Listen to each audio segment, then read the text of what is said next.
So in order to make it simpler for you, our team at Nomad Capitalist has spent years making sure we have gathered all the information and truly examined all the problems associated with gaining a second citizenship or place of residency. Hello, my name is Irena, and today I want to share a few citizenship hacks with you. So let's start with citizenship in European Economic Area.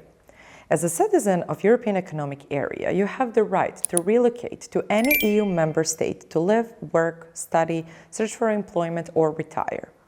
While you may not need to register there, you're permitted to stay in another EU country for up to 3 months without having to do so.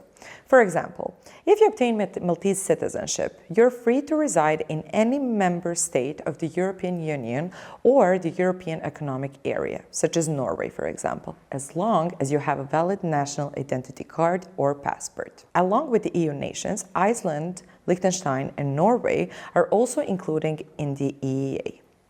It enables them to participate in the single market of the EU.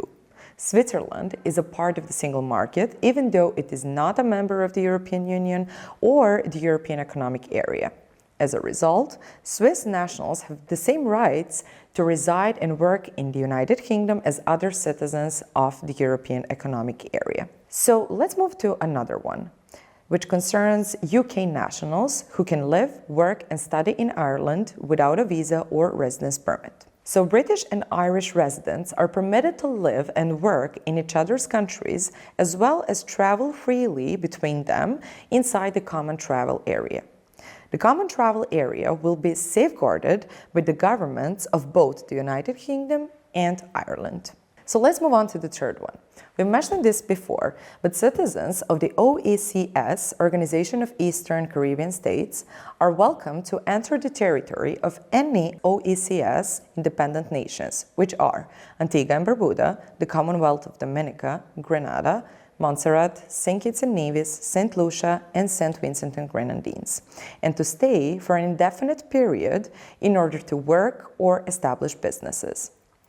It is important to state that OECS citizens traveling within the Union must produce the following documents to the immigration officials at the point of entry.